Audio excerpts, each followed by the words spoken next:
আসসালামু আলাইকুম এভরিওয়ান, কেমন আছেন সবাই? আশা করি সবাই অনেক বেশি ভালো আছেন। তো আজকে দেখাবো আমার কিছু বেকিং প্রোডাক্ট আনবক্সিং ভিডিও। বক্সটা খোলার সাথে সাথেই 250 ml যে টাপ কেক বক্সগুলো আছে ওগুলো ঢাকনাগুলো বের হলো। তো সাইডে কিন্তু বক্সগুলো ছিল। তো এখানে আমি 500 পিস বক্স আনছি, যেহেতু আমার এই বক্সের কেকের অর্ডারগুলো একটু বেশি থাকে, টাপ কেকের অর্ডার বেশি থাকে। এখানে 500 গ্রাম আমি বাটার এসেন্স আর হচ্ছে ট্রান্সের যে অয়েল বেস কালারটা আছে ওটা আমি 500 গ্রাম নিয়ে আসছি, যেহেতু রেড কালারটা আমার একটু বেশি প্রয়োজন হয়।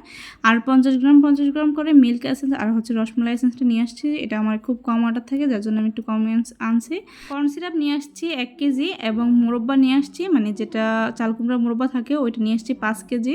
তো এটা আমার অনেক বেশি লাগে, যেহেতু আমি পাউন্ড কেকের মধ্যে অনেক বেশি ইউজ করি। তো তার সাথে ছিল কিন্তু ভিভো যে হুইপ ক্রিমটা, এটা আমার বাসায় কিছু ছিল, তারপর আমি 12 পিসের মতো আনছি। তার সাথে ছিল ট্রপিক্যাল হুইপ ক্রিম। এই হুইপ ক্রিমটার কথা কিন্তু আপনারা অনেকেই বলছেন, কারণ দেখা গেছে আপনারা অনেকে আছে যে কমে একটু কম দামের মধ্যে কেক চান, তাদের জন্য কিন্তু এই হুইপ ক্রিমটা। তো এটা যেহেতু ফ্রোজেন থাকে, তো ভাইয়া ককশিটের মধ্যে করে পাঠাইছিল, কিন্তু দেখা গেছে একটা ক্রিম একটু ফেটে গেছে, স্বাভাবিক যেহেতু ট্রান্সপোর্টের মধ্যে পাঠানো হয়েছে, তো একটা ক্রিম নষ্ট হয়ে গেছে, বাকিগুলো কিন্তু ঠিকঠাকই ছিল। কে আছে একটু কম প্রাইসের মধ্যে কেকের অর্ডার নিতে চান, কেক নিতে চান, তাদের জন্য কিন্তু এই ক্রিমটা আনা। দেখা গেছে ভিভো রেড বা ভিভো হোয়াইট অথবা এভার হুইপড, এই ক্রিমগুলো দিয়ে কিন্তু কম রেটে কেক সেল করা কখনোই সম্ভব না, যার জন্য কিন্তু এই ক্রিমটা আনা।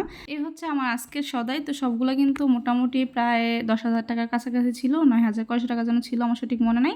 তারপর ট্রান্সপোর্টের ভাড়া সহ সব কিছু মিলায় দাম কিন্তু ভালোই আসছে। তো এখানে সবগুলো প্রোডাক্ট কিন্তু আমি কেক বক্স বাজার থেকে নিয়েছি।